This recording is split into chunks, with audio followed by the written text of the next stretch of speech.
মোৰ দৰে আপোনালোকেও এনে ধৰণৰ কৰেনে বাৰু? যদি কৰা নাই এতিয়াৰ পৰা কৰিবচোন।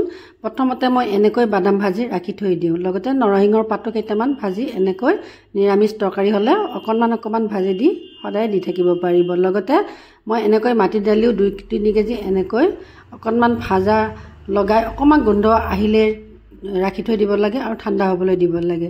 লগতে মুগৰ দালিখনো মই এনেকৈ ভাজি ৰাখি বনাওঁ আৰু পোক পৰুৱাও নধৰে। লগতে মুড়ি ঘণ্টত দিব পাৰি। লগতে দালিখনো খুব ধুনীয়া হৈ বনাই খালে আৰু ফুলৰ তৰকাৰীখনতো অকণমান দি বা কচুৰ তৰকাৰীৰ লগতো দি এনেকৈ বনাই খাব পাৰি। ঠাণ্ডা হ'লে ধুনীয়াকৈ বৈয়ামত ভৰাই বহুদিনলৈকে ৰাখিব পাৰি। লগতে চুজিও এনেধৰণৰ বনাই বহুদিনলৈকে ৰাখিব পাৰি। লগতে মই কাবুলী বুট, আলু আৰু বিলাহী এইখিনি মই ধুনীয়াকৈ প্ৰেছাৰ কুকাৰত সিজাই ল'ম। গতিকে এয়া কেৰাহীখন মই বহাই দিলোঁ। লগতে অকণমান নিমখ হালধি দি আৰু পনীৰখিনি বহাই দি এইখিনিও ভাজি উঠাই ৰাখিলোঁ। সেই একেখন কেৰাহীতে মই অকণমান জলকীয়া আৰু জিৰা দি এইখিনি সম্ভাৰ মাৰি দিলোঁ। লগতে অকণমান বইল কৰি লোৱা পানীও ইয়াতে দি দিম।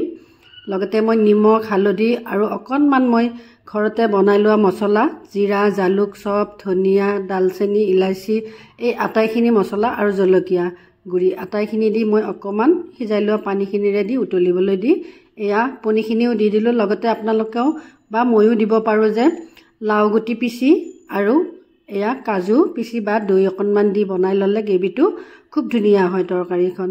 এয়া মই অকণমান লাষ্টত দি দিলোঁ, হৈয়ে গ'ল আৰু নিৰামিষ থালিখনো সজালোঁ। প্ৰথমতে মই ভাত আৰু পনীৰ তৰকাৰী, শাক ভাজি, পটল ভাজি, বেঙেনা ভাজি, আলু ভাজি, ভাতকেৰেলা এনেকৈ মই ধুনীয়াকৈ নিৰামিষ থালিখন সজাই ল'লোঁ। ভিডিঅ'টো ভাল লাগিলে শ্বেয়াৰ কৰিব, কমেণ্ট কৰিব আৰু যিসকলে নতুনকৈ চাই আছে তেওঁলোকে ছাবস্ক্ৰাইব কৰি দিব।